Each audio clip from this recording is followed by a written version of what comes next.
नमस्कार, हाय, हॅलो. स्वागत आहे तुमच्या सगळ्यांचं पुन्हा एकदा आपल्या यूट्यूब चॅनलवरती. तर इथं बघू शकता तुम्ही, मी स्कूटी शिकते. मला 2 ते 3 दिवस झाले स्कूटी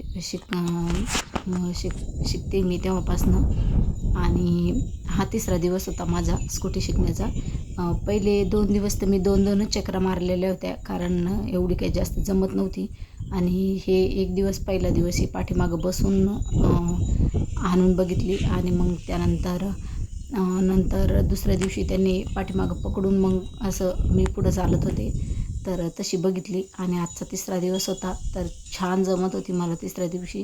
तर तुम्ही बघू शकता, मला सायकल येत असल्यामुळे ना मी लवकर शिकून गेलेले होते. कारण मी 3 वर्ष सायकलवरच गेलेले होते. तर मग त्यामुळं मला जमली ती लवकर.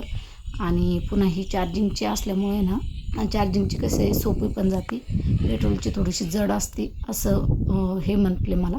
मला काही जास्त माहिती नाही आहे, पण मग तरी पण सांगते, मी पेट्रोलची पण चालवलेली नव्हती आणि कुठलीच चालवलेली नव्हती आतापर्यंत. पण मग आता छान जमती आहे. पण अजून रोडवर एवढी जास्त डेअरिंग येत नाही आहे मला.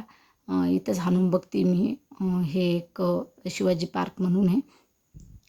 तर मग इथंच बघते मी चालून. पण इथं पण काय होते माहिती का, जास्त खड्डे आहे. पुन्हा परत हे बघा, असं वळवून पण नाही घेता येत मला. आणि छोटी आता ही तरी जागा जास्त आहे, समजा असं लांबून वळून घेता येते. पण मग जवळता असल्यावर तर बिलकुलच वळून नाही घेता येत. आता तर समजा थोडंफार जमायला लागलेलं आहे इथं असताना. नाही तर पहिले तर मला खाली उतरायला लागायचं. आणि 2 दिवस तर खाली उतरून मग मी वळून घेत होते. पण आता इथं थोडंसं थांबत थांबत जमायला लागलेलं आहे. अजून पूर्ण असं एकदम असं जमणार नाही, पण ठीक आहे, बघूया. हिंमत तर करावीच लागणार आहे, कारण लेकरांना शाळेत नेऊन सोडायचं आणायचं म्हटलं का ना, खूप दैन होती. आणि आता सध्या तर मला रोडवर काही चालवता येणारच नाही, कारण रोडचे काम चालू असल्यामुळं. पण मग म्हटलं शिकून घ्यावी, कारण हे ऑफिसला असल्यावर ना लेकरांना पायी चालत यावं लागतं. आणि आता पाण्या पावसाचं म्हटलं शिकून घेऊ. तर जमायला लागलेली आहे, पण अजून रोडवर नाही हिंमत आल्यामुळं.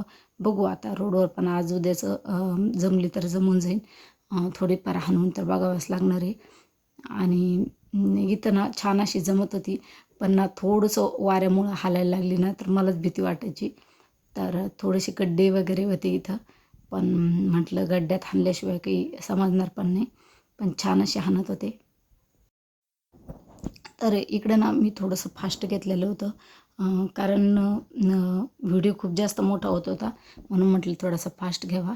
आणि एकदम असं वळायला ना मला थोडीशी भीती वाटते. त्यामुळं ना इथं मी लेकरांपासून ना थोडंसं पाय ठेवून बघितले होते. आणि मग वळून घेतली. तर इकडल्या साईडनं ना मला छान असं वळता येतं, पण पलीकडल्या साईडनं मला बिलकुलसुद्धा वळता येत नाही. कारण तिथे ना थोडेसे खड्डे, आणि ते खड्ड्यामध्ये काय होतं माहिती का, आपल्याला पूर्ण बॅलन्स हुकून जातो. आणि त्यामुळं मग, आणि हा जो व्हिडिओ घेतलेला आहे ना, तर हा माझ्या मुलाने घेतलेला आहे. त्यामुळं थोडंसं हालचाल झालेली आहे ह्या व्हिडिओमध्ये. तर आणि छान अशी स्कूटी आता मला जमायला लागलेली आहे. आजचा तिसरा दिवस आहे इथला. आणि बघू आता चौथा दिवशी जाऊन बघूया. रोडवर पण चालून बघणार आहे मी. तर मी नक्कीच शूट करून दाखवेन तुम्हाला कशी जमती कशी नाही. आणि तुम्हाला जर पहिल्यापासूनच जर बघायची जर असेल ना, तर यूट्यूब चॅनलवरती खूप सगळे व्हिडिओ आहे. मी अगोदर कसे हात हात ठेवायचा स्कूटीवर काय, तर ते बघितलेलं होतं. आणि मला सायकलसुद्धा येत होती, त्यामुळे मला याचा बॅलन्स लगेच लक्षात आला. पण फक्त काय होत होतं माहिती का, म्हणजे आपल्याला एवढं जास्त चालवायची सवय राहत नाही ना, त्यामुळं असं धकधक होऊन जाते. आणि हिंमत नाही येत पटकन की आपल्याला येईन का नाही म्हणून. आणि ज्याला सायकल चालवता येत नाही ना, तर ते लई 8 दिवसात शिकून जातं. आणि सायकल चालवता येत असलेलं तर काही हेच नाही जास्त. तर बघूया आता. अजून रोडवर जमत नाही तोपर्यंत मी गल्लीतसुद्धा अजून हाणत नाही, कारण भीती वाटते, लेकरं वगैरे असते. तर इकडं ते रोजचे समजा आता हे 2-3 दिवसापासून आणत आहे. आता बघूया, ते म्हटले रोजच्या जोपर्यंत तुला म्हणजे असं पूर्ण येत नाही ना, तोपर्यंत तुला इथंच वरतीच घेऊन येत जाईन.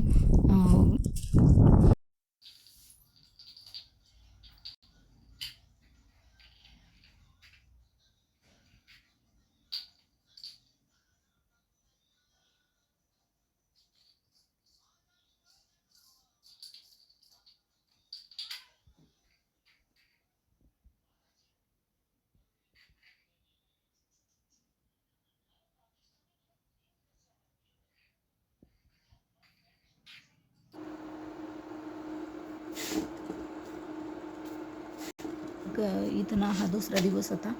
लेकरं शाळेत त्यांच्या टिफिन बनवून दिलेला होता, त्यांच्यापुरत्या पोळ्या, भाजी आणि मधीच ते गॅसला काय माहिती काय झालेलं होतं. त्याचं बटनच फिरत नव्हतं. तर मग मी डायरेक्ट खालूनच टाकी जाऊनच बंद करून टाकलं आणि शेगडीवरती पोळ्या करायला घेतल्या. तशी आम्ही सगळी इथं चालू करतच नाही, कारण लाईट बिल खूप येतं आम्हाला. आता ह्या उन्हाळ्यामध्येच लाईट बिल 2000 का काय आलेलं आहे, कारण कूलर चालू होतं त्यामुळं. आणि शेगडी आम्ही लावतसुद्धा नाही. पण मग तरीसुद्धा व्हीटरसुद्धा नव्हतं आणि नुसतं यानेच कूलरनेच एवढं जास्त लाईट बिल आलं ना, की त्यामुळं आम्ही ना शेगडीला बिलकुल लावत नाही. आणि आता ह्या महिन्यात तर स्कूटी घेतलेली, तर चार्जिंगची असल्यामुळं त्याचंसुद्धा खूप जास्त लाईट बिल येत जाईल. त्यामुळं मग मी शेगडी तर वापरतच नाही. पण मग आता गॅसला काय माहिती काय झालं होतं, म्हणून मग करावं लागली ती चालू. तर त्यानंतर इथं हे जी पिल्लू दिसते ना तुम्हाला मांजरीचं, तर ते ना एक दिवस बाहेर गल्लीमध्ये ओरडत होतं. तर माझा हर्षूमध्ये घेऊन आला त्याला. आणि तसं पण माझ्या लेकरांना ना मांजरीचं खूप जास्त नाद आहे. मांजरी असू द्या, कुत्रे असू द्या, पण कुत्र्यापासून आपण जेवढं होतं होईल तेवढं जपून राहिलं तर चांगलं असतं. पण तसंच एक मांजरीपासून पण मला नको वाटतंय. पण मग आता लेकरं ऐकत नाही, त्यामुळं आणलेलीच होती ती, म्हणजे मध्ये घेतलेली होती. कारण तिला ना सोडून दिलं बाहेर तर मोठाले मांजरं जे असते ना, तर ते मारून टाकतील, म्हणून मग तिला मध्ये घेतलं आम्ही. आणि इथं बघू शकता मांडीवर गप्पा केल्याने तिच्यासोबत तर एवढी जास्त ऐकते. हे बघू शकता तुम्ही कशा पद्धतीने ऐकते. जशी काय आपण तिला काही समजावून सांगतोय आणि तिला सगळं कळतंय असं. आणि पाठीमागून हर्ष बोलत होता ना तिला, तर ती त्याच्याकडे सुद्धा बघत नव्हती, सारखी माझ्याकडे बघत होती. मी बोलत होती तर काय माहिती तिला समजत होतं की नव्हतं.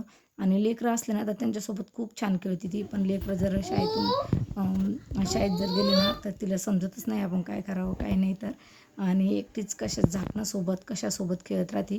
माशासोबत सुद्धा इतकी जास्त खेळते ती. आता हिच्या हातात लागणार आहे का ते माशा, पण तरीसुद्धा माशासोबत सारखी खेळत असते. त्यानंतर लेकरं शाळेतून आल्याच्या नंतर ना मग मी तिच्यासोबत थोड्याशा गप्पा केल्या आणि मग लेकरांनासुद्धा अभ्यासाला बसवलेलं होतं. कारण मला लागायचं होतं रात्रीच्या स्वयंपाकाला. आणि मी सगळं घरातलं आवरून घेतलेलं होतं. लेकरांना बोलले की अभ्यासाला बसवून जा, आणि ते अभ्यास करता तोपर्यंत मी पीठ वगैरे भिजून घेते. आणि हा जो व्हिडिओ आहे का, तर हा श्रेयसने थोडंसं दुरून घेतलेला होता. तर त्यामुळे मग तो तसा आलेला आहे. तर चला भेटूया नेक्स्ट